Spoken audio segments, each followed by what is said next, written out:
Honorable Justices of the Supreme Court, hear ye, hear ye, hear ye.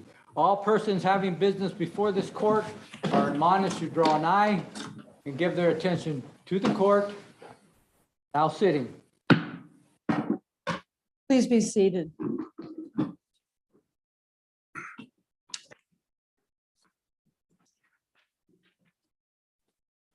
Good morning. Welcome to the Kansas Supreme Court. We're excited to continue to make small steps in our post-COVID recovery, if you will. And so today is our first docket in which we are having more than just the attorneys arguing the case standing in front of us. So we're excited to see a few guests in the gallery. With that, I will ask Mr. Doug Shima to please call the morning docket.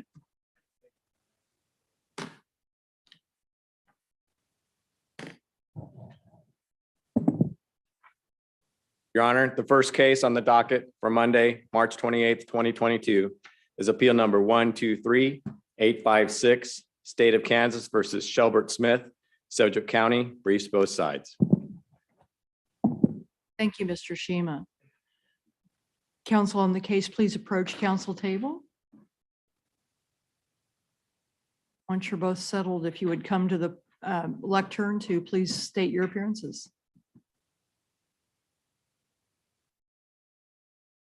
May it please the court, Richard Ney for the appellant, Shelbert Smith, present, ready for argument. Thank you.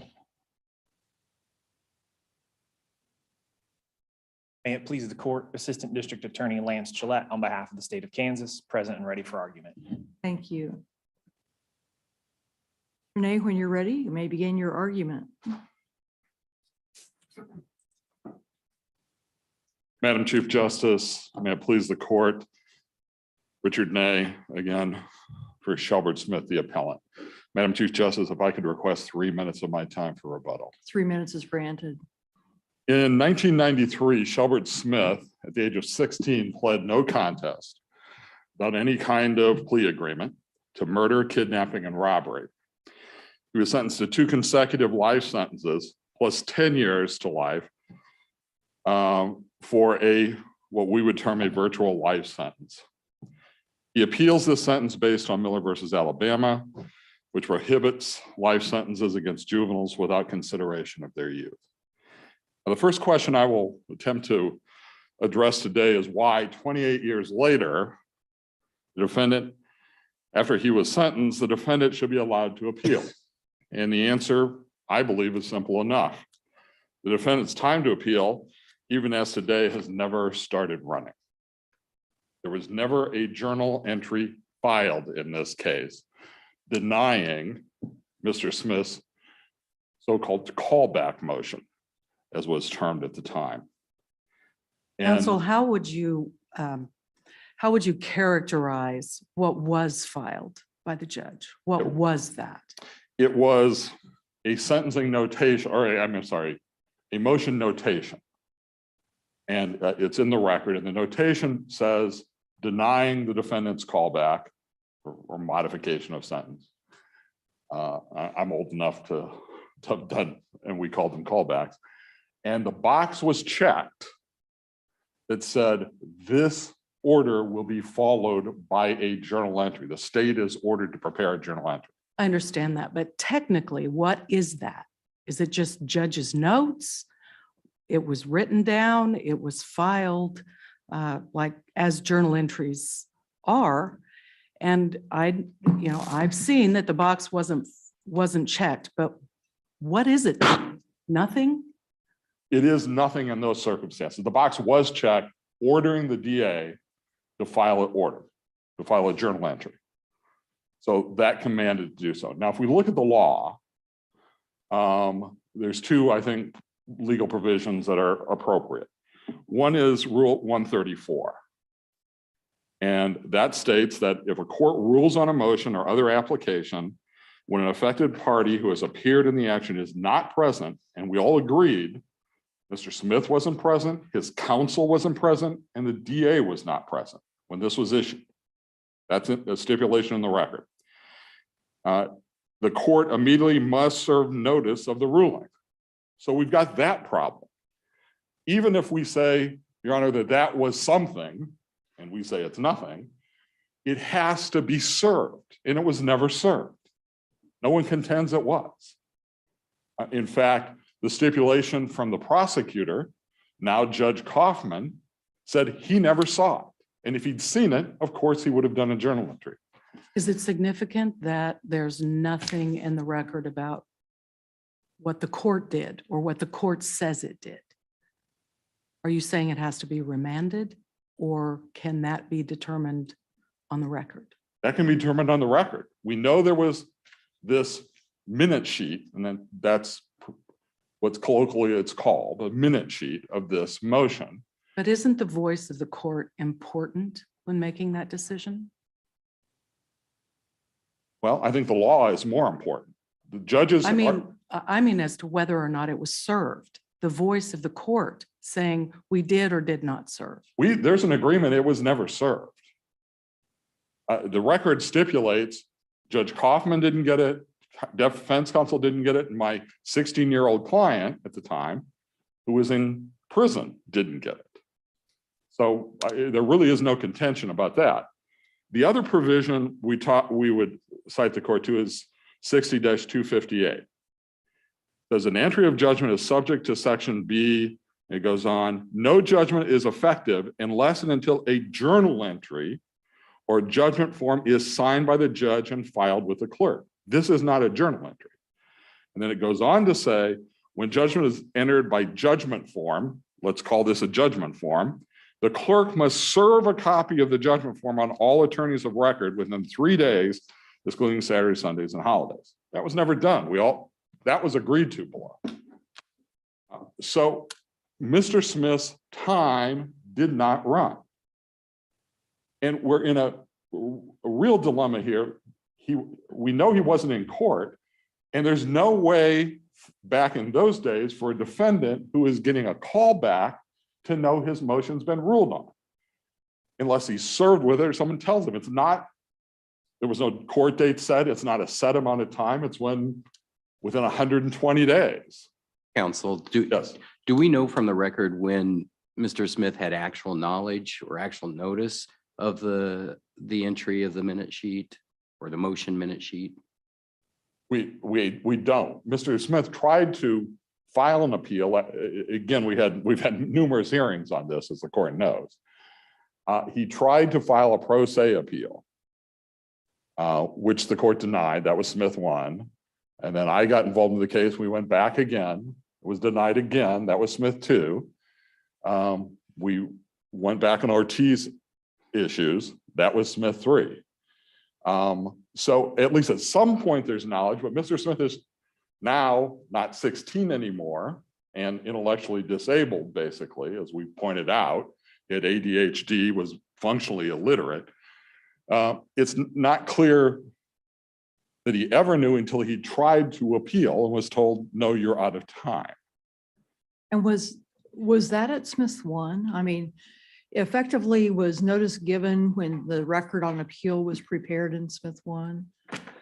Well, in Smith 1 was an attempt to appeal out of time based on Ortiz exception. Right, but a record on appeal was presumably prepared, and counsel would have presumably had access to the entire court file at that point.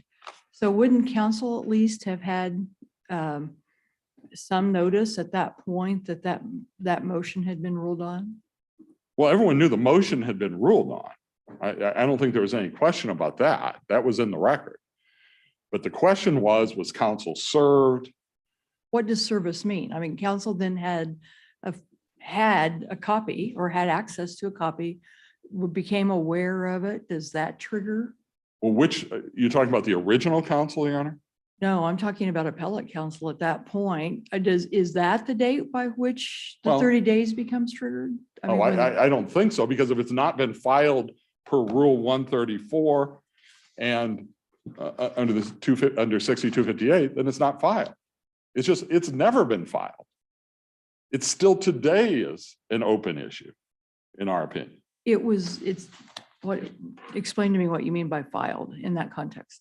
There's been no journal entry, ever. No journal No. entry, right, Right. but a minute sheet that records it, that gives us now notice does that change it once everybody knows there has been a ruling by the court? Absolutely, it keeps the issue open because the judge said in that minute sheet, if we're going to say the minute sheet is controlling, it also is controlling, say, the district attorney must file a journal entry.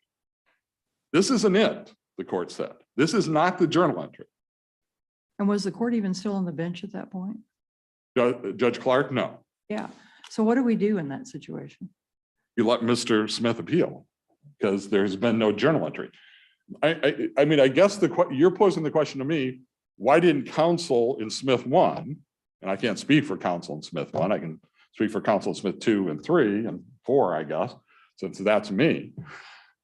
But counsel in Smith 1, why didn't he raise this issue? Well, we can say it the other way. Why didn't the state, when they saw on Smith 1, this journal entry or this lack of journal entry, this minute sheet, why didn't they file a journal entry then denying it? They still haven't. Is there some point when when all of the Ortiz arguments are either made or they have been waived? Is it only once all three Ortiz exceptions have been raised that No. we're done, or? No, this first Ortiz exception we tried to raise. That was Smith 3. Saying, look, if you look at Mr. Smith's pleadings, he does really raise first and third exceptions. The court said, well, that wasn't my mandate, so I'm not going to hear it. And this court said, yeah, that wasn't the mandate. He shouldn't hear it. So we didn't get that resolved. So as an alternative here, we are raising the first Ortiz exception. And that's another alternative for this court. When Mr. Smith entered his plea, again, 16, illiterate, as we've shown, with ADHD, basically our experts said he had the intellectual abilities basically of a 6-year-old. When he entered his plea, he was told, you have a right to appeal from a jury finding. Well, that's not completely correct. Look at the plea transcript from the court. The court is telling him, here's your rights, and you're giving up those rights. You could appeal from a jury finding, but you're giving up that right if you enter a plea. He's never told about appeal. In the sentencing, the 8-page or 7-page actually sentencing transcript, the word appeal is not mentioned one single time. So he's never told about appeals. Forget about patent, that there's some patent issue had been met. None of them.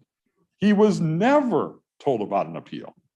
And he certainly wasn't told about an appeal at sentencing and that he could appeal from his sentence. And that's critical here because in those days, again, my historical knowledge provides that if Mr. Smith had appealed after his callback was denied, he could have gotten another callback, even if his appeal was denied. So you've got a 16-year-old kid doing 2 life sentences plus, who had a second shot, even a worthless appeal would have got him a second callback. Counsel, what effect from Smith 3 mandate finding that Smith wouldn't have appealed anyway? What effect does that have on Ortiz 1 exception? Well, that was just an assertion by the court. He doesn't believe he would have appealed. He'd been trying to appeal. He was 16 years old. He said he tried to appeal. His grandmother, who he brought forward, testified she kept trying to contact the attorney, Mr. Opperman, and the purpose of trying to contact him, the attorney, was to file that appeal. So your response is it wasn't a ruling, it was just dicta? I think it is dicta if we haven't reached the appeal issue, and it's not based on the evidence.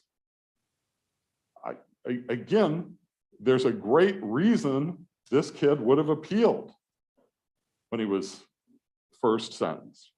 Not only because he's facing life, 2 lives plus, but because he would have given him another shot, no matter how remote, at a chance to modify a sentence. I see my time is up, unless there are other questions. The merits of your constitutional claim. Yes, It appears to me that this was a discretionary sentence at the time the court imposed it. It wasn't a mandatory sentence that was imposed. It wasn't life without parole. The court even said, factors I must by law, I will consider your age. And those seems to fit right into the concerns and what was addressed by the latest U.S. Supreme Court case, the Jones case. That's the crux of your appeal, isn't it? It's an unconstitutional appeal based upon age. The court didn't consider that as a factor, and it's a mandatory life without parole. So yes. just kind of generally address that. Certainly, Your Honor. And could I trouble Your Honor, you're quoting from the court in what? I'm sorry, I'll consider your age that. That's in the sentence. No, that's from the district court judge that imposed sentence at the time of sentencing. When he sent your client to the KRDC for an evaluation, he said, "I will consider your age in making this determination." That's what he said. It's a quote. When he's talking about considering the callback. Yes. All right, I will check the record on that. But that's at least, Yeah, that's fine. 2 different places I see where he says that. I think the problem is, Your Honor, that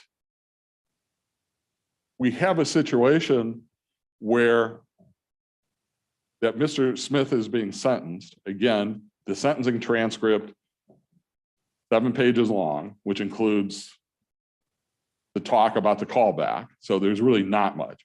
His counsel mentions the word age once. When he is sentenced, the judge is not saying he's considering that sentence or his age when he's imposing the double life plus sentence. So there really, our position would be no consideration of my client's age and not only did he have the disabilities of age that's talked about in Miller, he had a lot of other disabilities. I understand. Okay. So we believe that an 8th Amendment issue is raised. Hey, my notes show that's at record volume 4, page 7. Thank you, Your Honor. Any other questions? Thank you, Mr. Nay. Mr. Gillette?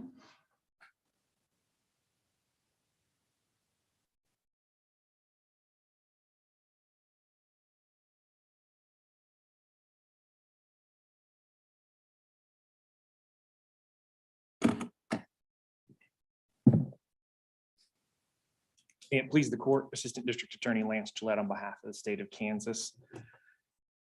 Your Honors, I'm asking you all to collectively not throw up your hands in the air based on the procedural quagmire that we find ourselves facing today, but to rather collectively put your feet down and apply the appropriate jurisdictional rules to enforce our procedures to make sure that we see an orderly administration of justice in this case. I want to start with the fact that we continue to assert that there is no jurisdiction to consider this appeal. I will address the arguments in order, first starting with the journal entry, then moving on to Ortiz 1. Regarding the journal entry, I think one of the most appropriate questions that was been asked was, at some point, isn't there knowledge? And the answer to that question is absolutely yes. In fact, at the last oral argument in this case, opposing counsel acknowledged that this was something that had been known, that there was not a journal entry reflecting the court's action filed. That's been known since Smith 1. And it was not raised there. It wasn't raised in Smith 2. Opposing counsel tried to raise it in Smith 3, but it was outside of this court's very specific remand order in that case, so it was not before the court. It was not raised before the district court still here today. We have not seen a request for a remand. We have not seen a request for or a filing in the district court seeking to litigate this matter. And to that end, it appears to be strategic to try to avoid an argument regarding latches, which we noted in Smith 3, despite the fact it was beyond the scope of the remand, to try to preserve that issue just in case. But opposing counsel was correct in their briefs to say that latches has to be pleaded at the district court. How do we get a chance to do that if he won't make his claim in an appropriate manner? The answer is we can't. We can't get a fair shot to try to litigate this issue if the defendant won't play by the rules. Let me interrupt just a second here. So I thought you were going somewhere else with your argument, so I was. Okay. That's kind of what prompts this. What's the triggering event or appellate jurisdiction? We believe that the triggering event for appellate jurisdiction in this case is the district court's filing its minute sheet. Is it a denial. filing or is it the imposition of sentence? In this case, because of the way that the law was at the time, his sentence was imposed, but he had up to 130 days if a timely motion for callback was filed. Right, but that statute says, in front of me here, if sentence is imposed, comma. Yeah. So when sentence imposed? I think that in this case, in trying to be as fair as we possibly can to the defendant, we'd give him 130 days because he filed a Was timely sentence motion. imposed? Was it imposed from the bench, I guess is where I'm coming from? Because I thought that was the deal, that, when the court speaks, that's the sentence is imposed. Yes, So if that's, and there's no doubt the court imposed a sentence because everybody was there when it happened. correct. I'm just wondering if that isn't the trigger event. And so it doesn't really matter whether this minute sheet, that he had notice of the minute sheet, because for jurisdictional purposes, the triggering event is imposition of sentence. And then when you combine the statutes and the case law, you sort of get 130 days to try to modify this, for the court to be able to modify the sentence. And when you're done with that, it seems like you're done. That's correct. I would agree with everything that your honors just said. Then why I are think- you talking about notice and minute sheets and all this other stuff? To be perfectly candid, I think it's because we are trying to be as deferential as we possibly can to give the defendant, even giving the defendant the maximum time possible, the full 130 days. He cannot, never has tried to take a timely appeal. I think that's the best answer that I had to that question. But if you don't have to be nice to him. He's No. got 130 days and nothing happened in that 130 days. That's all I'm getting at. And that's a completely fair analysis. And if it's his attempt to appeal from the sentence, if that passed 30 days beyond judgment, then he is woefully out of time. If we consider just this as some sort of an appeal from the denial of his motion to modify, then again, it's secondarily, it's still woefully out of time. Sentence for, just so that we are clear, it was imposed in December of 1993. His motion to modify filed timely on February 14th of 1994. And then the minute sheet denying that was on March 3rd of 1994. But State versus G was decided in 1994 and directly refutes that position, doesn't it? Respectfully, Your Honor, no. And that's because this case is absolutely distinguishable from G and the Myers case that G cited. There are two things that were required to lead to the result in G that do not exist here. G, what we saw was an oral pronouncement denying the motion to modify. So in that circumstance, all that would exist is a transcript out in the ether. There's no way that an oral ruling when the parties aren't present is ever going to make its way to the parties. Here we have this minute sheet, and it does mean something. Opposing counsel said today there was some kind of a stipulation that it was not served. That's not accurate. There's only an indication that it was not served. The only stipulation was it wasn't served on now Judge Kaufman. There's been no evidence one way or the other whether or not it was served on defense counsel.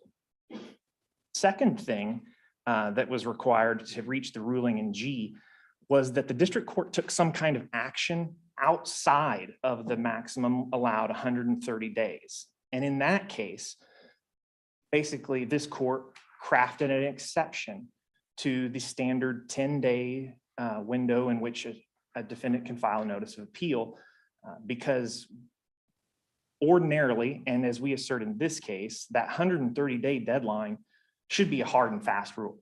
There's no question. If you haven't heard something, you haven't learned that your sentence was modified within the 120-day callback time, for the love of God, do something on day 130. But Counsel, I'm Yeah. going to interrupt you. Sorry to cut you off, but that's the question. What you're talking about is really the question I want to ask, which is, as you understand the law of appellate jurisdiction, is it permissible for this court to grant itself jurisdiction absent statutory language that at least we're interpreting or construing? No, as Your Honor well knows, I think the case law is pretty clear that this court's jurisdiction is conferred only by statute. And so what do we do with, I mean, my reading of G is essentially as you recited it, which is we crafted an exception. Is that your understanding as well? That's my understanding as well. And so I guess I get back to maybe what Justice Biles was suggesting, which is why not just argue that G is wrong and we ought to fix it? I think that would be appropriate, to be perfectly honest. It's something that wasn't briefed. If additional briefing is needed on that point, I'm happy to do that. I mean, I don't know that we need to. I mean, the Park City case is pretty clear that appellate courts can't create equitable exceptions to a jurisdictional question. So it seems to me if that door was open in G, it's closed in Park City. And we're still down to just sort of a hard and or it's not fair, whatever. We're down to hard and fast. How do we apply these statutes that confer appellate jurisdiction? And once we answer that question, it seems to me, then you're done. and I think that again, that is an absolutely fair way to consider this case, and the defendant should be done. I don't believe that there is jurisdiction. Does it matter that the docketing statement in this case reads that the issue is that the court erred in sentencing the defendant, as opposed to the court erred in failing to grant a motion to modify? I don't know that it necessarily matters because, to be perfectly candid, there's not, strictly speaking, a ruling from the district court for the defendant to even be appealing from here, because he didn't raise this below and he's never asked for a remand to try to assert Ortiz 1. So I don't know if he's trying to assert a sentencing claim straight on, and I will move to that here shortly. Can't raise an illegal sentence claim.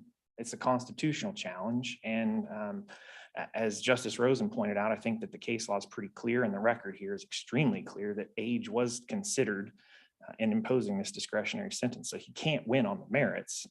So ultimately, I don't know that it does matter. I'll briefly mention the Ortiz 1 before concluding again of the merits.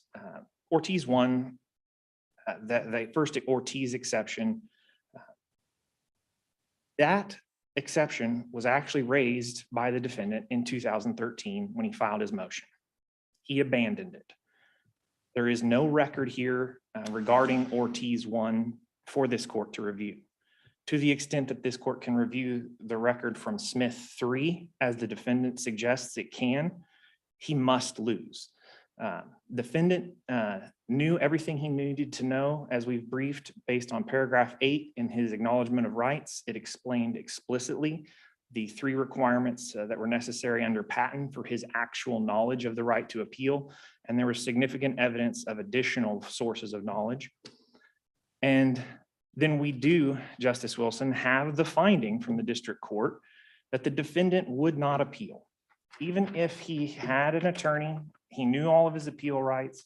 The finding from the district court here is the law of the case. He was not going to appeal.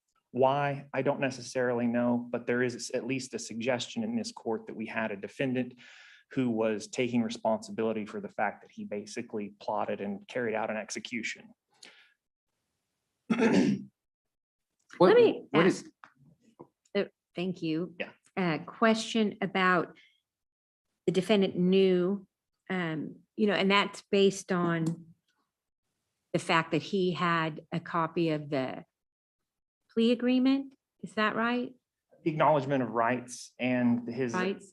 his signature thereon and his agreeing on the record at the time of plea that he had gone over that with his attorney, understood everything and was. And the evidence of that is his affirmative responses when the district court asked. Yes. Do we take into account at all the evidence introduced about his being almost illiterate and that his understanding was that of a 6-year-old? No, to be perfectly candid, for whatever value the defense's purported expert may have in this case, I don't mean in any way to impugn his expertise, but I would ask this court to consider the scope of his review. And in this case, he undertook no steps, no efforts to even review the transcript in this case. But what he was able to concede ultimately, he didn't consider anything from this case. Wait, who didn't consider? The expert, he didn't consider anything from this case. But what he ultimately did concede is that in a setting, one-on-one, going over something like the defendant would have with this acknowledgement of rights, like he admitted he did, and it would be fully capable of understanding. If it was repeatedly, wasn't the word that if you repeatedly went over it with him? I don't think so. I think it was just a one-on-one going at the defendant's pace, going slowly, being clear, he would understand. Like a 6-year-old would understand. No, that he would understand fully, that he would fully understand what he was doing in this case. I believe the expert conceded that. And was that tied to the acknowledgement of rights, or that was just generally instructions or advising That 6-year-old? That was it. He wasn't a 6-year-old. I have to be clear. He was saying that in any circumstance, if you sit down and go over something like we would have done here, go over it slowly, one-on-one, give the defendant an opportunity to ask questions and have them answered, he would be fully capable of understanding that. And that's what would have happened with this acknowledgement of rights, as the defendant acknowledged. What about the evidence supporting the other finding that he would not have appealed? Yes. What is that? I think that this basically was tied to his claim under the third Ortiz exception, that even knowing everything that he would have wanted to appeal. Here we have an indications from the record that this defendant waited nearly 20 years to do something. In every attempt that he described to try to contact his attorney, he never mentioned asking for an appeal. When he had his mother and his grandmother try to contact this attorney, they never asked about an appeal. What was the evidence in the record about why then the mother kept calling her grandmother? I don't know that he had asked her. What other reason would there be? I don't know, but it's the defendant's burden to prove what the purpose was. It was his burden to prove that an exception would apply that would allow him to appeal out of time, and there was no evidence. Maybe it was because he wanted to try to file a 60-1507 motion. Maybe he wanted to sue someone in the Department of Corrections. I don't know. There are many reasons why he could have been asking. And to Justice Wall's question, what evidence is there to support the district court's finding of fact that he wouldn't have wanted to appeal? And I repeat the things that I pointed out, that I noted to Justice Wall, the time delay, the fact. But that there was no, what was the time delay at that point? At that point, so at that point, he was not asking, there was no evidence that he was asking his mother or his aunt, or that he himself was asking for an appeal in all of these attempts. He then proceeds to wait almost 20 years. There was also pretty clear record evidence that whatever the defendant's mental capacity was, he understood that if he wanted to challenge his sentence, all he had to do was say, I want to appeal. Okay, so that's what the district court judge said, but what evidence is there that he had the capacity to do that no matter what his intellectual ability? That is in the record that, and it was from, I think it's record volume 9, the hearing in Smith 3, where ultimately the defendant, it was very clear, he understood that if he wanted to challenge his sentence, all he had to do was say, I want an appeal. And he never asked that. And at that point, the psychologist or the evaluator said that he was basically had the intellectual ability of an 8-year-old by that time, right? I don't frankly know.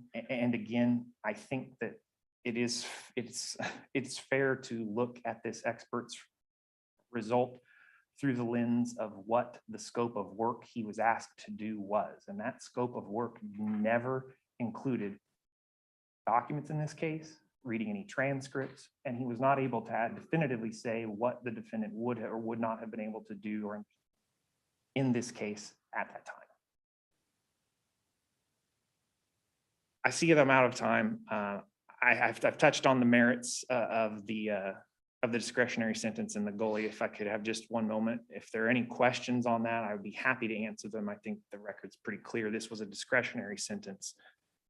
The defendant actually will be eligible for parole in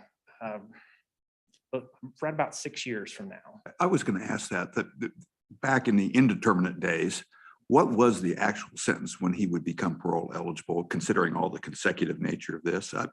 Because it's so much different than it is now. Yeah, I was going to ask Mr. Nay that, but what was the effective sentence of when he would first become parole eligible?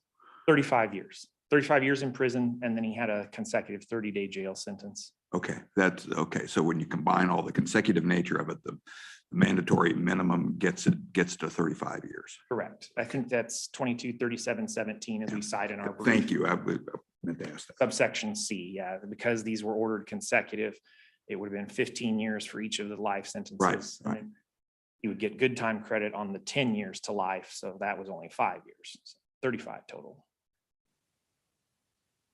Seeing no further questions, I thank this court for its time. Again, I'd ask this court to simply apply its procedural rules and dismiss this appeal for lack of jurisdiction and put it into this prolonged battle over something that the defendant never really wanted to do. Thank you, Mr. Appellant. Renee, you reserve 3 minutes. Thank you. Well, this court in State versus Flynn said the following, and it's in our brief.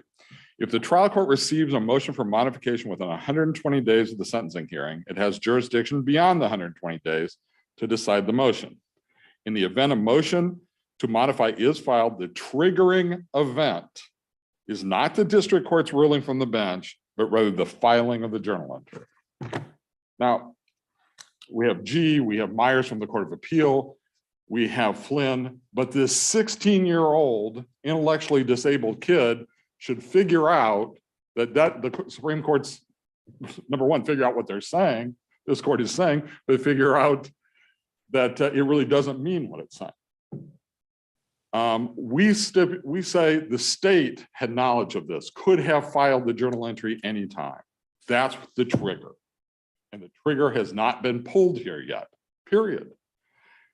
I would also note that when we look at Justice Standard raised the issue of Dr. Stone did consider all of the issues here. He read the transcripts, he read the plea agreement, and he said that the language of the plea agreement was such that he would not have been able to understand it, that he had the auditory memory of a 6-year-old, even when he's told something. I know Dr. Stone said he'd hear it and then it becomes blah, blah, blah.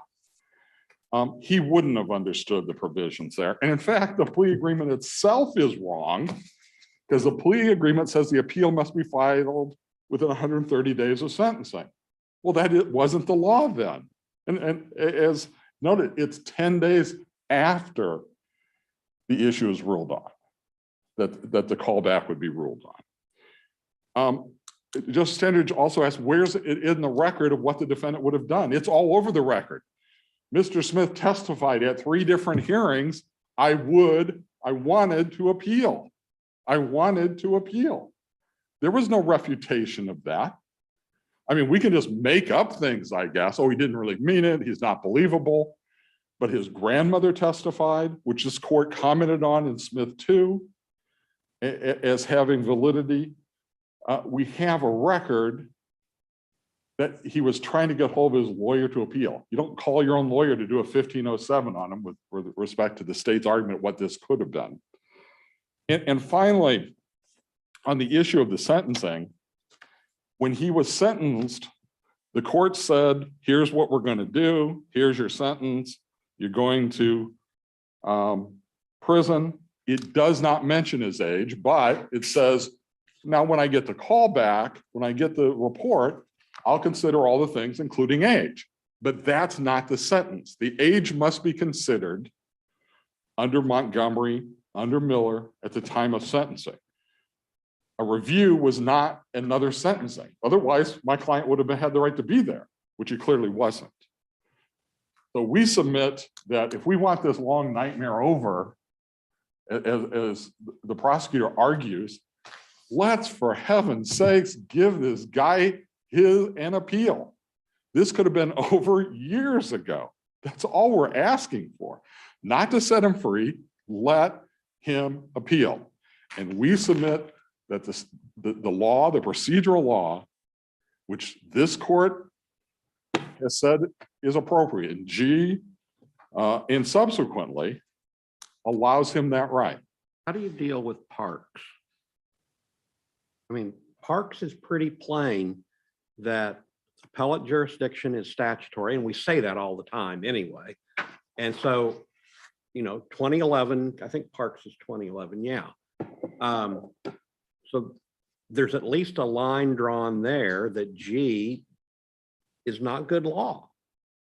But I think the difference in Parks, and I think the difference in Parks here is that we are going off of what the law was when Mr. Smith was sentenced and what his rights were when he was sentenced.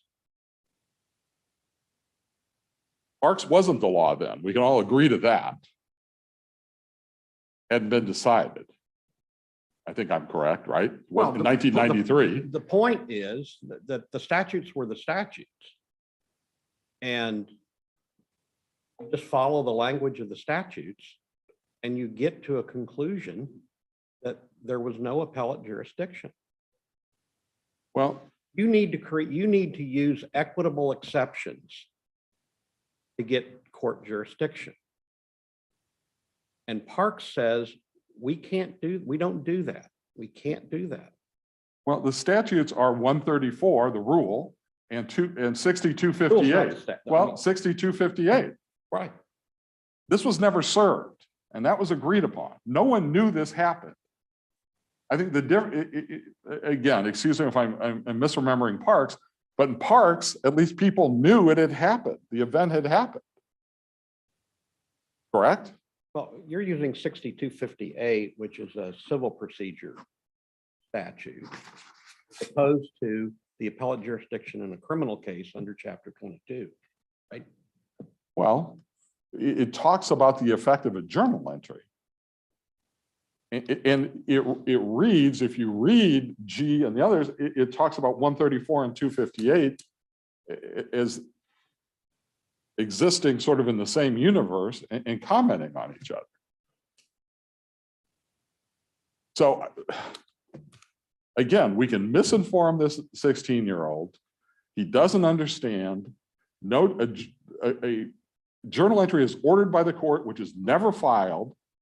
Even the minute sheet is never served, but he's got to follow some kind of procedure, which up until Parks, I guess, would have left the door open for him. Your Honor, I guess we can say that somehow the procedure that existed at the time, that under G and under Flynn, that the triggering is the filing of the journal entry. What defendants were told no longer applies. When the court said in Flynn in 2002 that the trigger is the journal entry, we were just kidding them.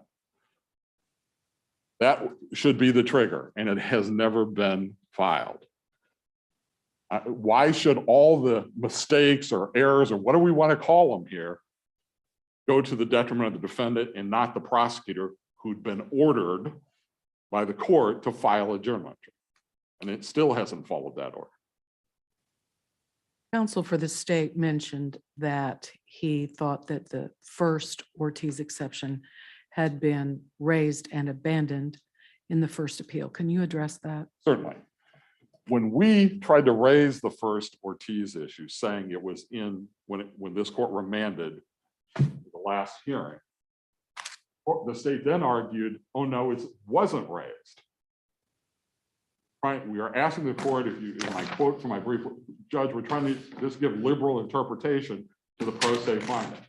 Well, the state then, which was convenient, argued it hadn't been raised in the pro se filing of the defendant. And the court said, well, whether it's raised or not raised, I'm not reaching it. So it was never abandoned. We were always going off that plea. So there was never a ruling by an appellate court that it had been abandoned. No, or by a district court. The district court just said, I'm not, whether it's there in the pro se pleadings or not, I'm not going to reach it because it wasn't part of the mandate. And this court upheld that ruling. Questions? Thank you, Mr. Nay. Thank you, Your Honor. And thank you to both counsel for your arguments in this matter. The court will take it under advisement.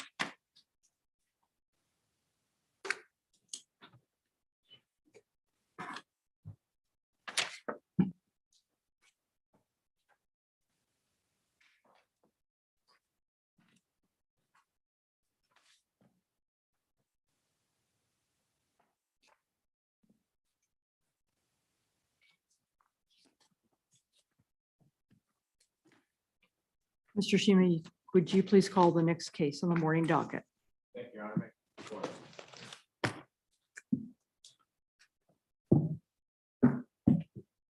The final case on the docket for Monday, March 28th, 2022 is appeal number 123280 in the matter of Donna L. Huffman, original action and attorney discipline, briefs both sides.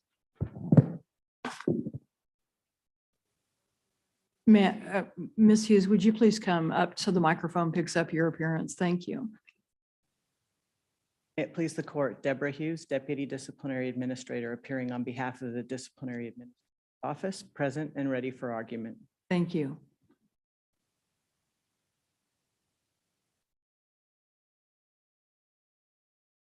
It please this court, Donna Huffman, ready for argument, appearing pro se. Thank you.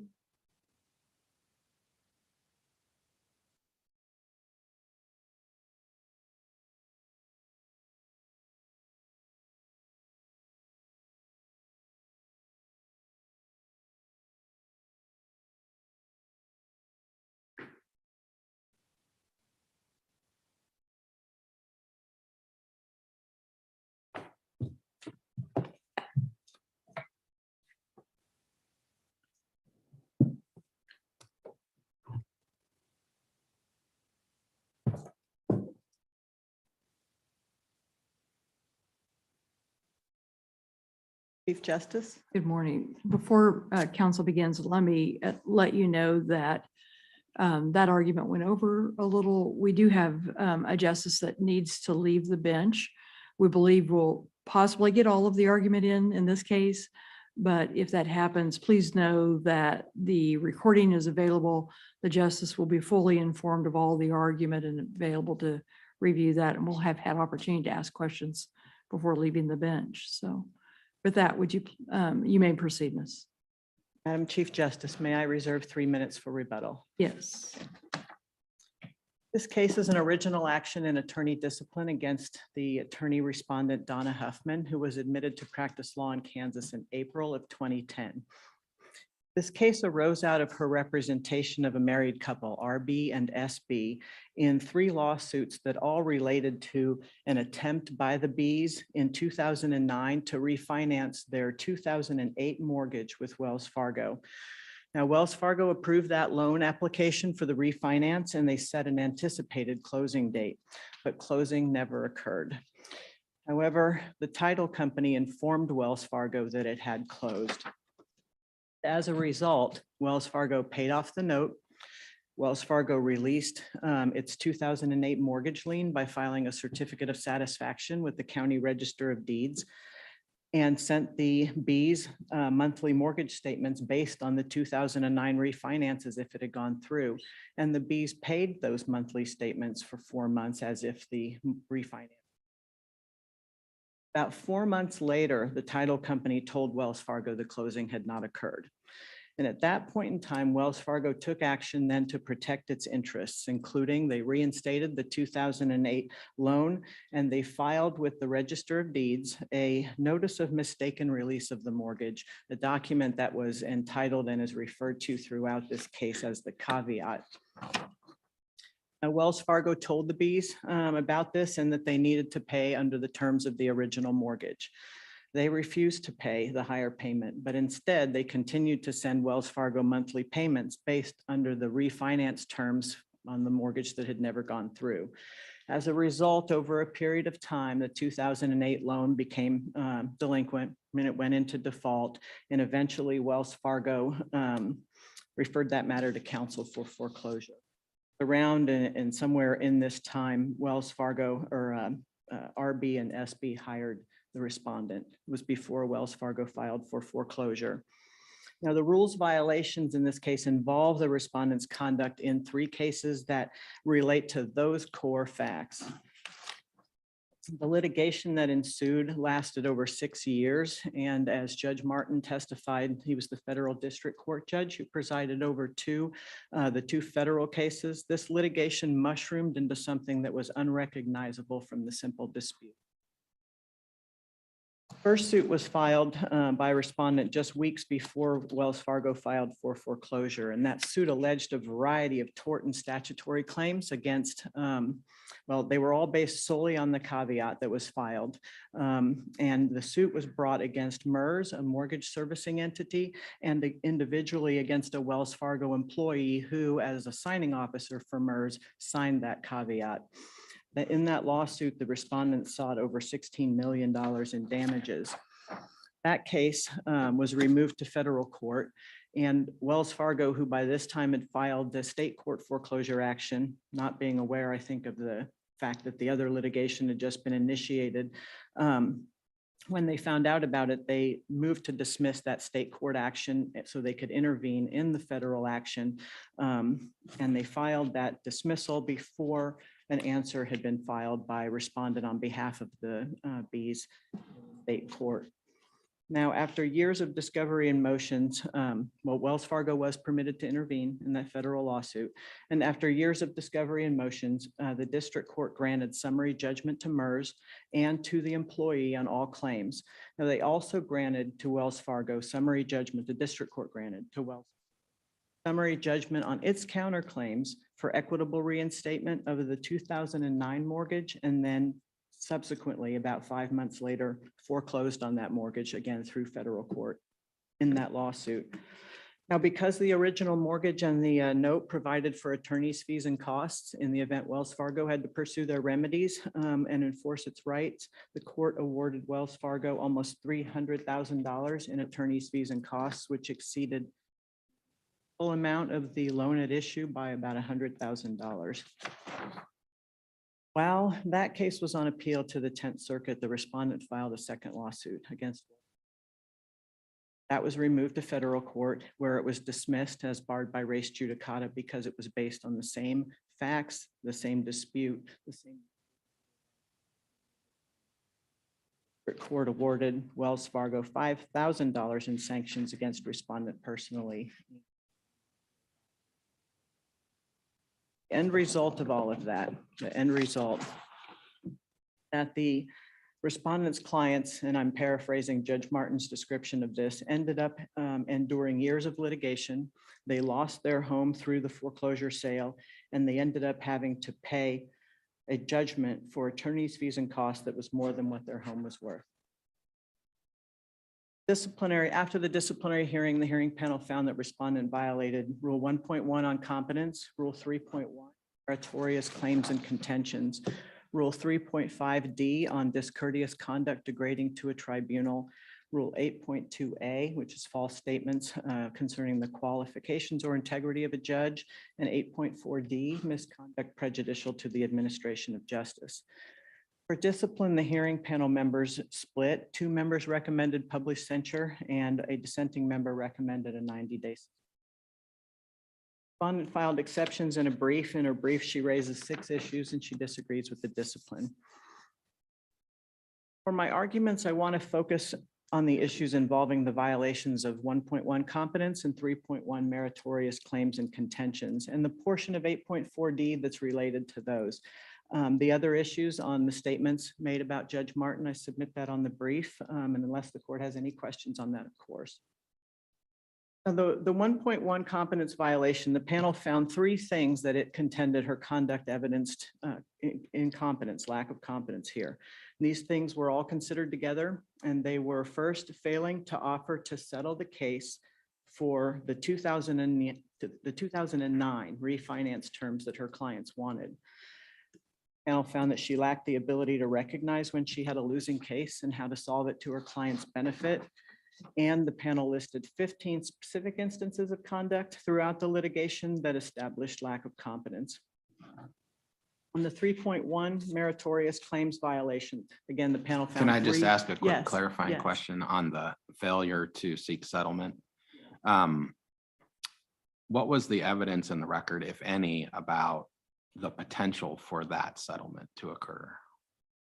Several things. So the settlement, there was a, I guess, mandatory in federal court. The parties were directed to make an offer and respond.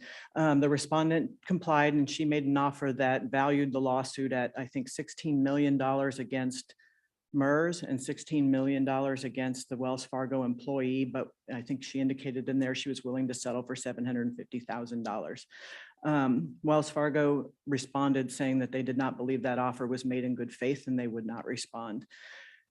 There was no other settlement discussion that I'm aware of from the record. However, the summary, Wells Fargo filed counterclaims after they were permitted to intervene. And in the counterclaims included alternative relief. First, they wanted to have the terms of the 2008 mortgage, the one that was released, reinstated, equitably reinstated, and then to foreclose on that. However, they also pled and asserted this in their summary judgment motion that they would, their alternative relief was to have the mortgage, an equitable mortgage on the 2009 terms, that they were willing to even accept a lower amount than the principal amount that had been negotiated in order to resolve some disputes, I think, that might have been concerning what that amount ought to be.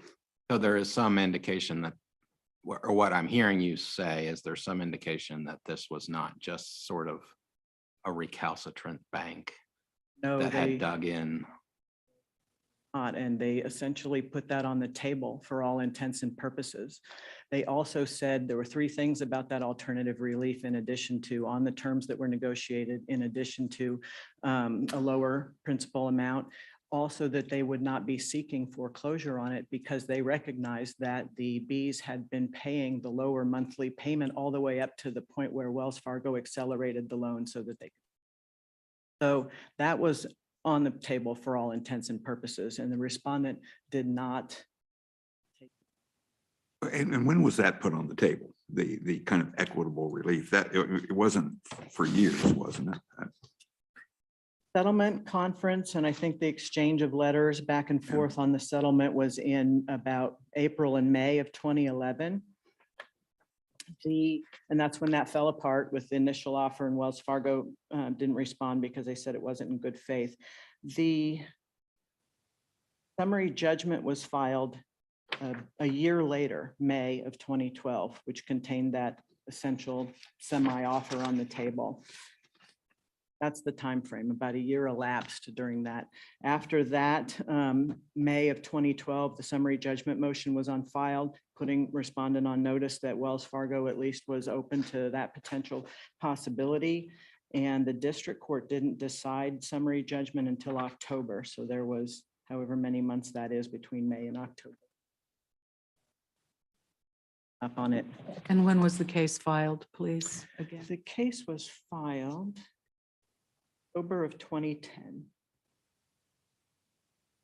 Is the problem the timing? Well, let's just say hypothetically, would it have been problematic to wait until a summary judgment ruling to pursue that line of settlement?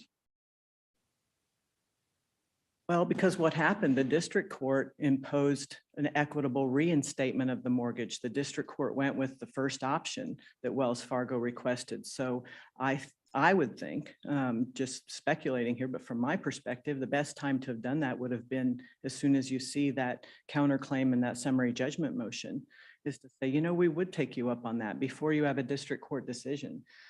The district court's decision on equitable reinstatement of the mortgage that everybody had executed and was signed and had been operating on for at least a year before the refinance, there's case law going back to, I believe it's the 1800s, saying that the courts have the power to equitably reinstate a mortgage released in error. So it was pretty clear that Wells Fargo was entitled to that initial relief. So it would seem to me the time to do it was as soon as that's on the table and not wait until after summary judgment had been granted. So it's based on the facts in this case that settlement should have been pursued before an order on summary judgment, not just as a general rule, because you would agree in other cases that sometimes you wait until that order to leverage your negotiation. Right, and I do think there was still time after the summary judgment was granted and before the foreclosure, there was another good 5 months or so in there that it still could have been broached. Because you think of all the other litigation that still has to happen. It's going to go to appeal and everything. So I don't even think that it was off the table then, but that's not really the point. The point is she never even tried at any of.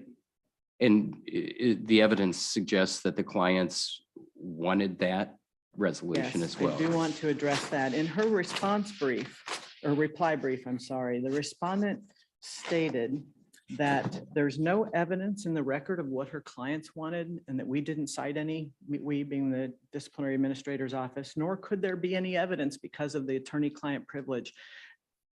I'm flabbergasted. First, in her own brief, on pages 19 through 20, she stated repeatedly that that was what her clients wanted. There's a quote where I'm quoting from her brief on page 19. She says she pounded the table for the court to find the terms as agreed and to make a fresh start for the parties. That she claims that the equitable mortgage on the 2009 terms was the equity they pled for. But I don't see that in the record. There's no cites to the record for those assertions in the brief. Secondly, the record is filled with the respondent's own testimony saying that her clients wanted the mortgage on the refinance terms, the 2009 terms. This is specifically volume 2, pages 800 through 808 respondent's testimony, and also at pages 584 through 587. Again, it's there. She described it as a blessing if her clients could have gotten the equitable mortgage on the 2009 terms, that they would have done that. In other words, accepted a mortgage on the 2009 terms, an equitable mortgage.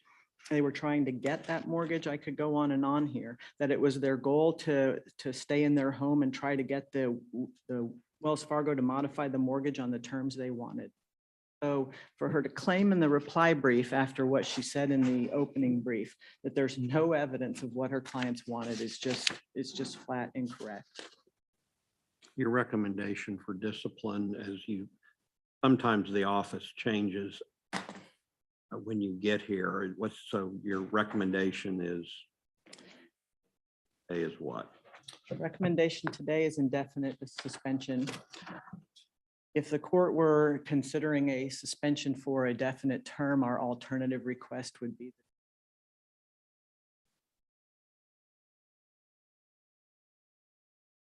some term. We argue statement hearing at which the respondent would carry the burden to prove that the issues that brought us here have been resolved and will not be a problem in the representation of some. I wanted to ask about that. It seems to me your recommendation of indefinite suspension, correct me if I'm wrong, kind of fits in. You've got two buckets here that you're dealing with. One is the misconduct that hearing panel agreed to. Misconduct equals a certain amount of discipline. Are you saying indefinite suspension is appropriate just for this misconduct, or are we in the second bucket, which is our need to protect the public, and basically say this lawyer doesn't get it, and we be careful to not let this lawyer represent other people when they. A little of That makes both. sense? Yes. That's my point, though. I think it's a little of both is what you're coming at. Yes, so we did ask for indefinite suspension at the hearing, before the hearing. We continue to request that as the appropriate discipline. And I think my argument is based on not only the conduct we had here, but as I asserted in my brief, I think the court should take into account the filings that the respondent has made before this court her own behalf, because they mirror the conduct and the course of the underlying case. They mirror what the 10th Circuit said. The hearing panel has said about the problems that led to the rules violations in this case. They fail to meet even the most basic minimum standard for competent appellant advocacy. The briefs violate this court's rules repeatedly in various ways. They violate the rules on factual assertions. The statement of facts is minuscule, doesn't contain cites to the record on most of it, and the rest of the facts are contained in the argument section and don't contain most record. You're supposed to include a pretty comprehensive statement of facts in your statement of facts with cites to the record. She asserts issues never preserved below, raised below in any way, without complying with Supreme Court Rule 6.03 and arguing why this court should consider it despite that lack of preservation. The arguments are severely inadequate. Many are just a sentence or two and contain absolutely no cites to authority when there is applicable and controlling authority out there on these issues. On the ones where cases are cited, there's a lack of reasoned argument that really. They're terribly disorganized with subheadings and headings that frankly are difficult to make sense of. She spreads arguments that pertain to one issue throughout other issues. And in many places throughout, the brief is almost. Say that because the opposing counsel testified to that at the hearing about what a challenge it was to write response on respondents' filings. Difficult to understand. And so as the sole arbiter of what's the appropriate discipline, and the fact that a license issued by this court that is in good standing it's in old Rule 202, this language. I know it hasn't made it to the current rule, but it's still applicable fact that a license tells the general public that it's a continuing proclamation, to quote from that language, from this court that she's fit to be entrusted with. And I think that her conduct in this case, as well as the briefings that have been filed before this court, demonstrate that indefinite suspension with a reinstatement hearing is necessary. So to try to make sure I might understand what you think is necessary for proof at that hearing would include a medical evaluation that she's recovered from the injuries from the automobile accident that she says caused some of this issue? Possible. It was my understanding from the record that she has a medical release to practice with just a restriction on the amount of time that she can put in, hour restriction in any one block of time, because But I would like to see something like that. I gave it a lot of thought about what I would like to see at a reinstatement hearing if I were handling such a hearing. And, you know, there are various things, some kind of an immersion course where she has to go through a process working with other lawyers in drafting briefs, issue recognition and drafting briefs and handling that all the way through with drafts and redrafts and a final product that shows that she learned something about the process. That's why it has to be her burden, and it is under a reinstatement hearing, because I can't think of all of the things that might be out there that could enable her to has corrected these problems and is competent and fit.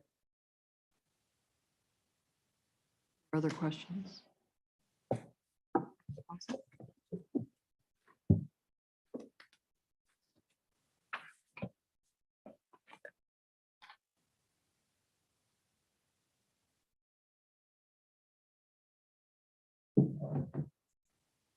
Going to address Judge Stiegel's question.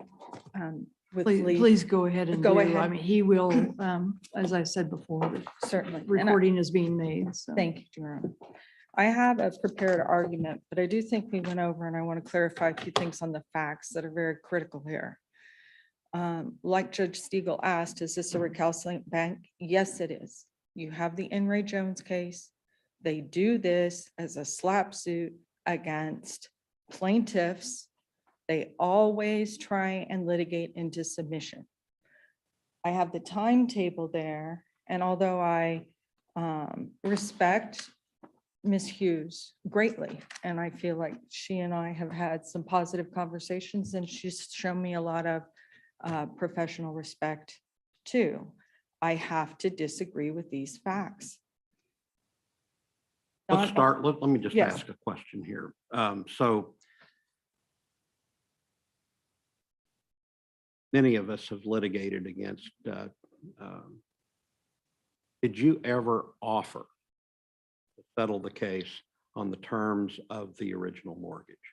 Your Honor, yes, as to Wells Fargo's foreclosure, and we did it in front of Judge Waxy. We didn't just have this exchange.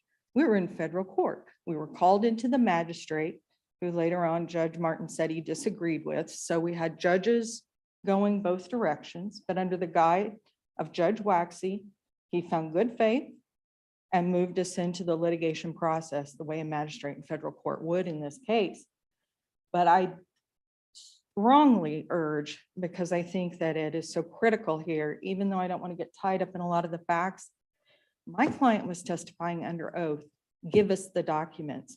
When we look in your record at volume 4, we hear this recitation of what opposing counsel Dinelli has convinced the disciplinary discriminator on. It's number 16. Number 16 in the record, Wells Fargo's own notes, that they knew that the loan didn't close, that Wells Fargo didn't ask for a scheduling, and that the title company had not scheduled. I want to get back to my Yeah. question about offering to settle. Is that in the record somewhere that this offer was put out there?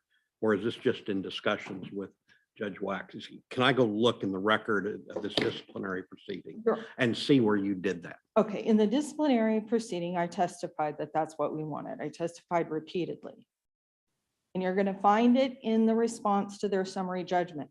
It was not Wells Fargo who said, we all know the terms of the 2009 mortgage. Let's do that. My clients didn't want a free house. They said, we'll sign it. If you look at the facts of the case before we get up there, they are demanding to sign it. You look at Wells Fargo's notes, they say Tezu Jones is going to get him the documents. No documents. When we're before Judge Waxy, we're like, where are the documents? Look at the notes, they were deleted. Not one time did my client say they wanted a free house. And they sued for an excess of $75,000, which would be proper. This one question that asked the maximum penalty, and I use the statutory days, has kind of been taken far afoul, and I trust the court knows I'll never answer that question in a mathematical formula again.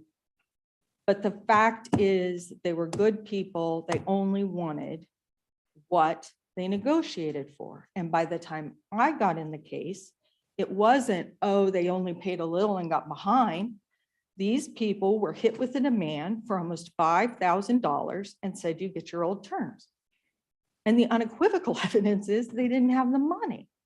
And before the panel, we talked about it. I can't give them the money. That wouldn't be my job. I am in the position that I have to get this mortgage changed. That, and along with the second thing I'd like to talk about, the facts, the years of discovery. I put together a timetable so there's no confusion. Not file repeated cases, Your Honors. I filed Bowers v. MERS on robo-signing. Being someone that was in industry, I was pretty aware of some of these problems that were existing. That case then was pulled up by MERS. Then Wells Fargo sued my client in Wells Fargo v. Bowers, which is in the middle there. That case had no resolution until far after, if you don't mind me moving, 2012 period. Judge Tice said I could refile. And it was largely not the caveat that I was refiling on because MERS hadn't been in that case.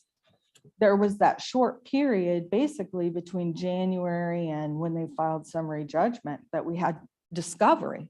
And when we're talking about discovery here before this court, when I said there were open issues never addressed, no 30B6 representative, although we had a motion to compel one, at least 4 motions to compel evidence, all unheard.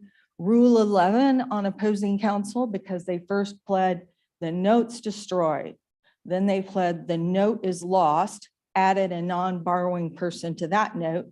And then in 5 days on the word of counsel, February 10th, 2012, counsel filed a motion to have the fact changed. She advanced that they, quote, found the document.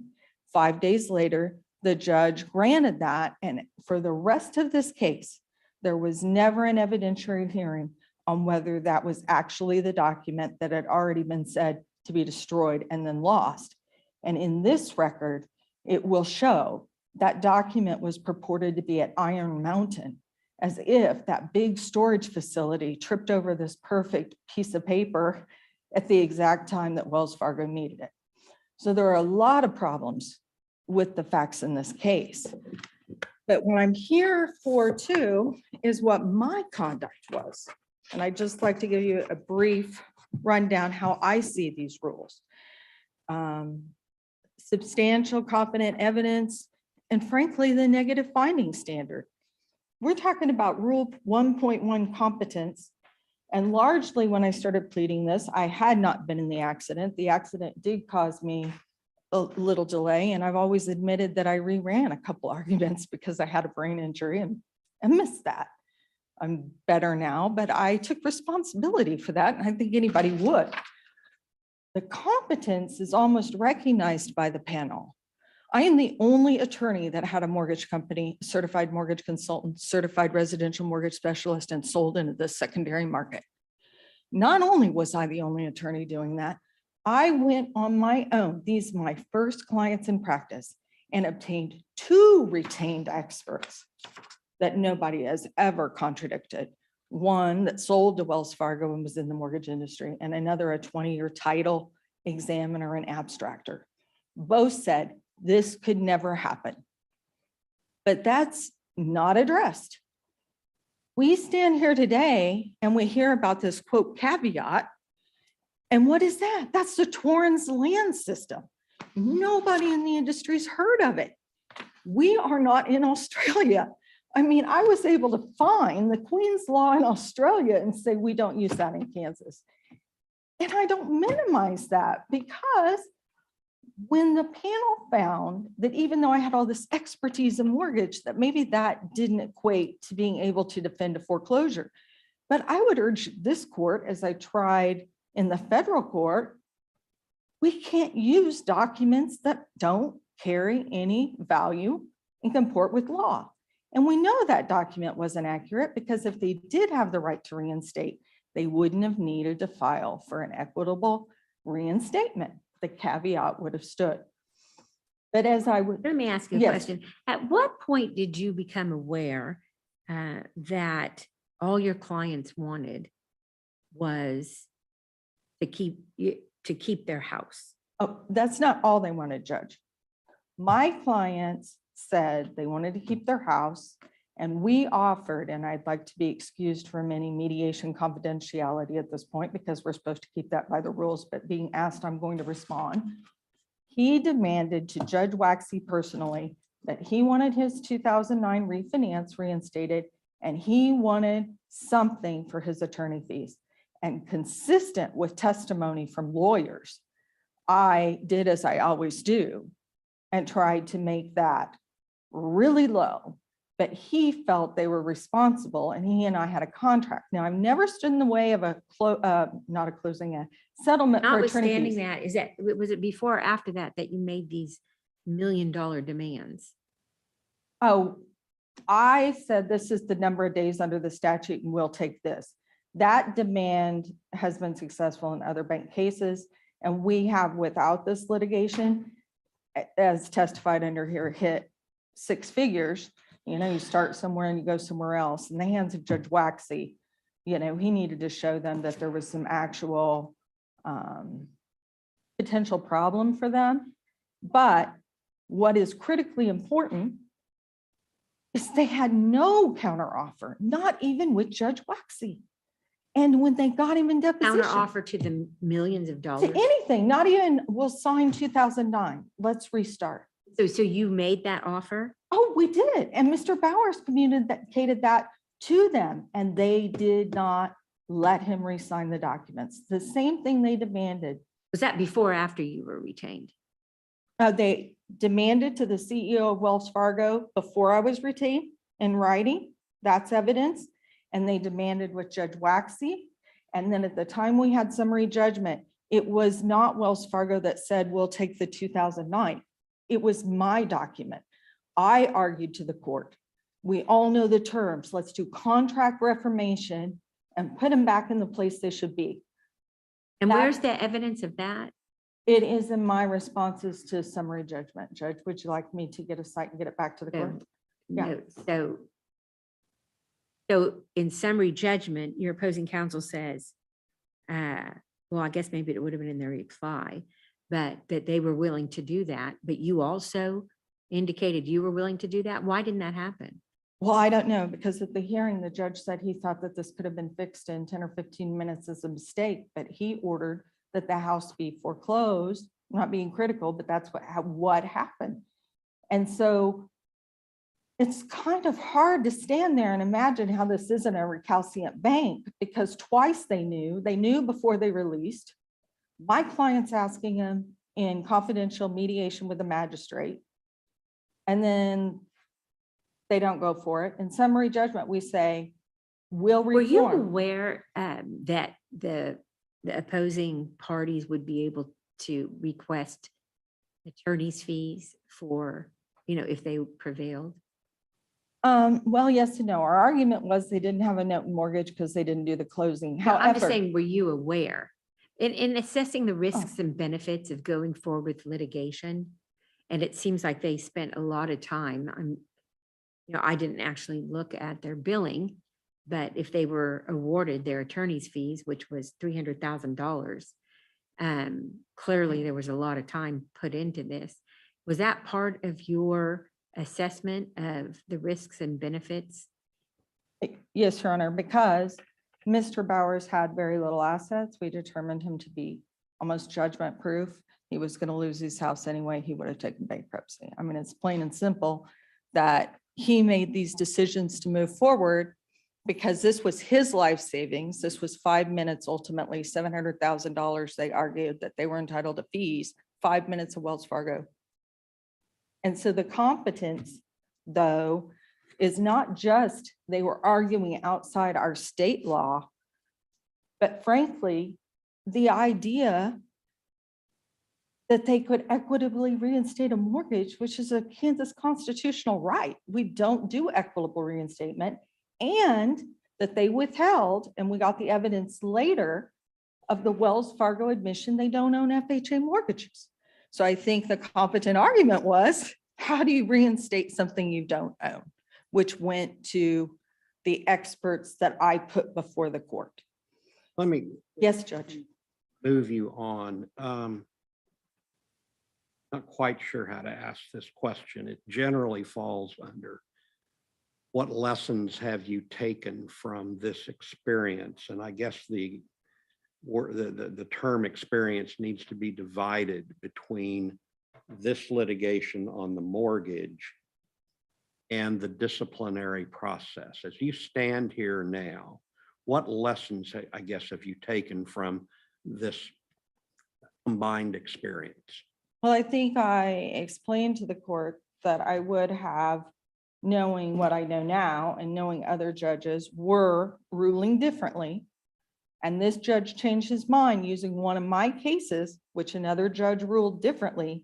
I wouldn't have left a foreclosure in federal court. I would have dismissed voluntarily the case because there was no answer yet. And that would have forced them back into state court, probably then federal court, so that I could have had a state court judge. The judge that I had before had been ruling favorably on these exact arguments. At the time, I did not consider dismissing, but in hindsight, I feel like even though federal courts are obviously filled with great judges, that maybe that's not the best place for a foreclosure, in my opinion. So I would. What lessons, though, do you take from the fact that Judge Martin had to sanction you? I mean, you've got a $5,000 sanction. Judge Martin has has a pretty good reputation in this state. So, him having to take that action says something. The comments that the 10th Circuit made about your competence to practice there would seem to me to be sobering to an attorney. And I don't hear you taking lessons from those two experiences. Well, Judge, I do take a lesson from it, but we're talking about meritorious claims on conduct that 49 attorneys. I'm talking about your ability to be able to Sure. prevail on meritorious claims. Well, the 10th Circuit, one of the judges. Judge yeah. Martin said you acted inappropriately and there were sanctions. The 10th Circuit went to a lot of trouble to explain that you really didn't know how to practice appellate law before them. That would seem to be a sobering thing for a licensed attorney to experience. Respectfully, I hear it, I took it seriously, but one of those 10th Circuit judges said that he found equitable reinstatement bizarre. And there were 3 attorneys in the room. And the oral argument shows that the title company, who everyone now agrees didn't set up a closing, told the judge and asked, as a member of the bar, is your client the successor in interest? He said no. I have 360 documents that disagree. Ms. Dinelli was asked, did your client know they didn't set up a closing? And she goes on the record, because there's a transcript here before you, and he calls it political speech. And she says that they never determined that, but it's on page 16. And I was reading in the appellate arguments, I brought someone in from Texas to help me. And I was asked these questions and I looked at what we've called attorney work product or attorney work doctrine. And they were the exact number of facts with exactly where they were on the record so that it wouldn't have to switch. And when I started reading these facts, cited the record that they wanted them. I lost that case, had to walk my clients to the grave, and have never made a robo-signing argument again. I just absolutely wouldn't even do it at this point. So I think not only have I learned a lot, but I'm hoping that this court can say more than just Judge Martin has a good reputation, because Judge Martin testified that I wasn't acting in bad faith, and Judge Martin testified that he changed his mind. Consumer protection was at stake. He changed his mind. And in that case, It was immediately after the appellate court, who didn't address whether consumer protection applied to financial communications judge. It does. It always intended to be. And then very next month, the judge changed his mind. And even though that didn't help my clients, it's important to moving the law because we have this emerging law here that was changing all the way through the case. And nobody's ever said that I got that emerging law wrong. I am very mindful of my time that's required, but I really do believe that nothing that I did would have changed the result because Stan Haslett said that. I couldn't prove until after this entire case who owned the mortgage, Bear Stearns. So this entire case went forward and nobody even established who owned the mortgage. And as we stand here today, nobody has said on the record, and I hope the court does, no matter what you do, that really a precursor to competence in this kind of area requires to recognize a document that's allowed in Kansas title law. We can't have attorneys making liens on people's house with Australian law, and that's directly contrary to the KCPA. And then as the tide started to turn again, rather than me being gone, protecting the public, I saw that it didn't work. I saw the arguments and I got a judicial hearing in the Kansas legislature, which on this case and 4 or 5 others of my own changed the law. And I have the House transcript available in the record. Only one House of Representatives voted nay. The fact of the matter is it was ugly litigation. We can all have ugly litigation. It certainly was difficult on my first litigation, but there was not one opportunity ever to just sign the 2009 mortgage. And that's the evidence. And one might ask, how is it that Wells Fargo wants to spend $700,000 to take a $200,000 house instead of giving them the document? And I'd ask you to look at the decisions from other jurisdictions like Judge Manger in In re Jones. She calls them clandestine. Judge Manger says they overcharge everyone and won't follow her orders. You know, the one thing that I feel stands out in this is my trust with my clients, my ethical construct, people over money. They weren't using money they could have made that mortgage to pay me.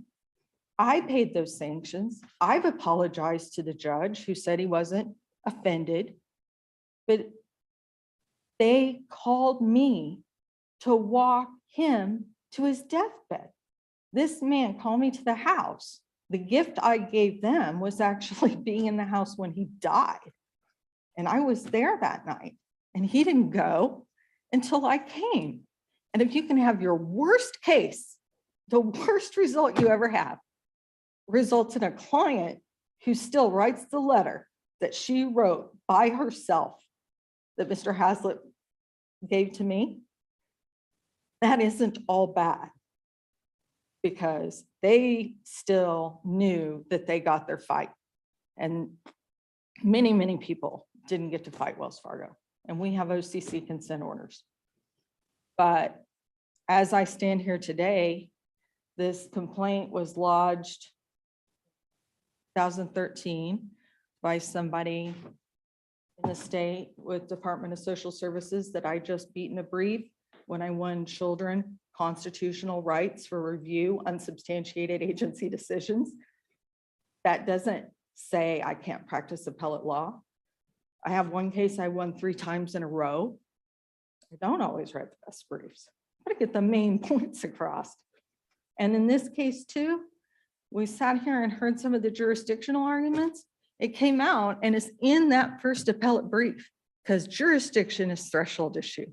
I know that. I argued it first, judges, justices. Wells Fargo asked HUD to reinstate this mortgage. They were denied by the agency. And I told the court, throw it all out. You have no jurisdiction. They had a certain amount of days to respond to an agency denial. and they chose not to do it, and they hid it from Judge Martin. So I would ask the court to consider that I stand before you courageously, that any socioeconomic disconnect is also evident here because it cost me almost $10,000 to get a first answer. Real people can't afford what Wells Fargo can afford. Real people need to see justice. And the comments that were supposedly made, they're a string site, and those were there, but I've explained them in the brief. I mean, if the judge is disregarding and taking the word of counsel, look at February 10th versus February 15th. No evidentiary hearing. Look at ignoring that Wells Fargo doesn't own the mortgage. Was it written? Yes. Did it get treated like an affidavit of bias and prejudice? Apparently so. But it didn't change the administration of justice because the case was already over and they were already enjoined from ever going back to Wells Fargo. But at the point that we were there, he did get to die in his house. And I do believe that not only is ethics a construct, that the way this case has progressed, we're looking more at an awful result. And we want to say somebody's totally responsible. It took a lot of steps along the way. We're in an adversary system. Every time we have an awful result, is an attorney going to be held to account that there was no settlement first? I don't think that that should be right. I mean, and I've been in cases that were longer than this case, and I ultimately prevailed. I believe you should consider too that not only is there the negative finding that it was the Attorney General's office, not even mentioned. The Attorney General's office, Assistant Attorney Welch came in, he testified, he said it was robo-signing, he called it almost criminal. He confirmed that I had been in contact with him. These are the rules of ethics. Go to a more senior attorney. And then put this, when you're thinking about it, in the time we were, back in 2010 and 11, during the height of the mortgage crisis, and when this court said Landmark v. Kessler, split of note and mortgages. And every time I argued, I went along the bottom of the board, updating to the law at the time. The fact is that during this case, there's evidence that other attorneys were praising some of the decisions, and that I stand before you explaining that we can't even describe the impact of going through this, paying for it largely myself.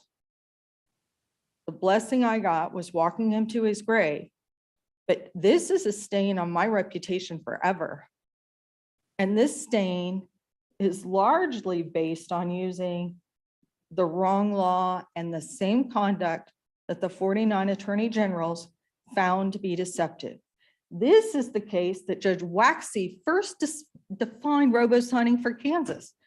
And this case demonstrates why Corbin on Contracts that was released in 2011 was dedicated to me. Corbin on Contracts says, Donna Huffman, Esquire, courageous fighter for justice and right. A proud member of the Kansas Bar and the author's dearest friend. A law professor on contracts who was visiting in Kansas, and we stayed in touch in Texas. Other people need to be able to move this law forward.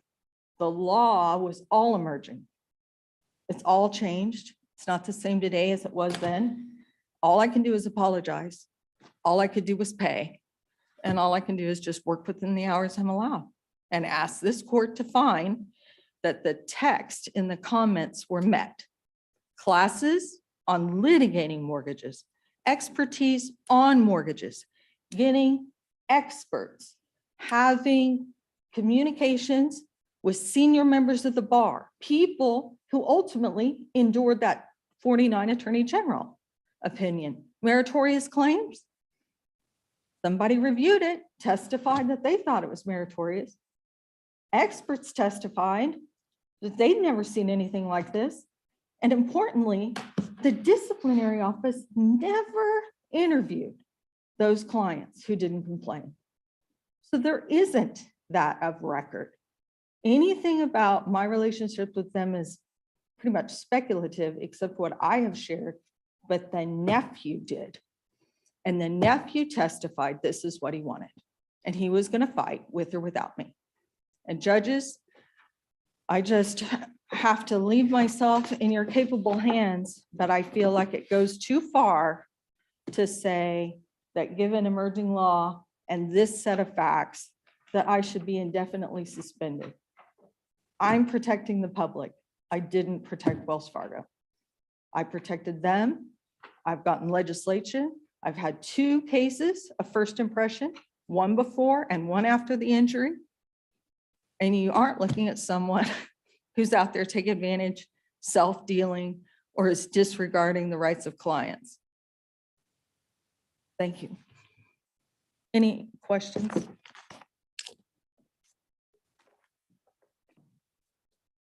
Use your reserved 3 minutes.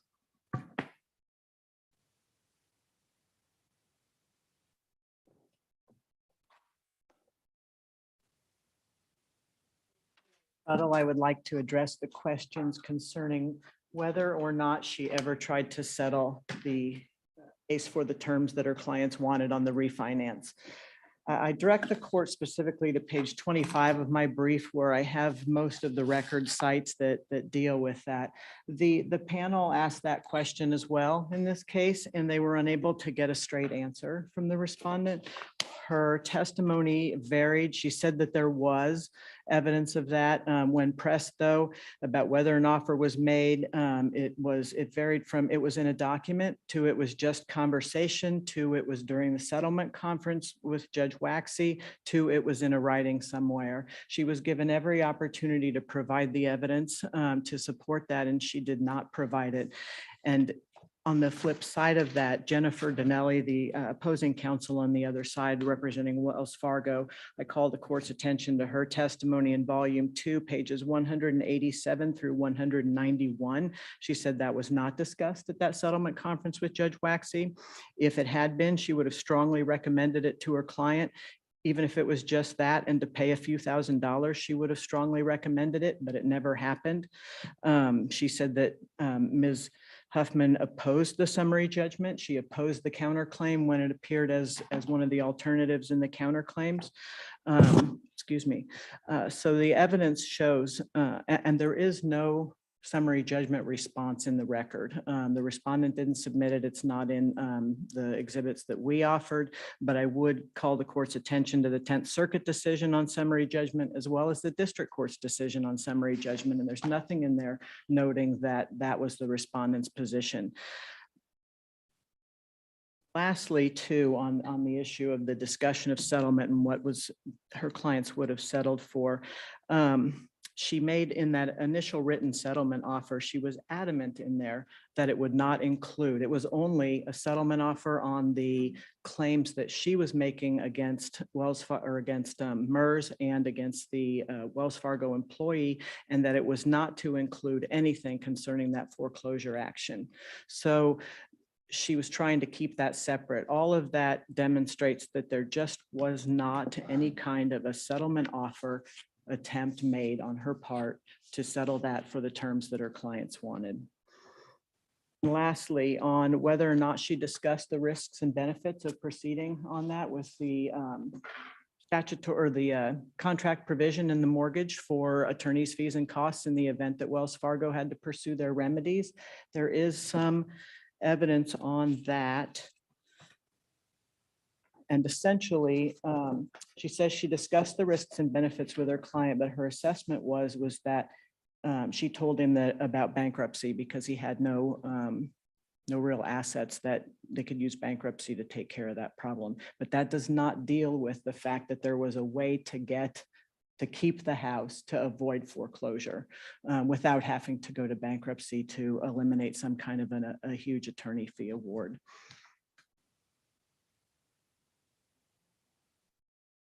Like the site to that section because I don't think that was in the brief.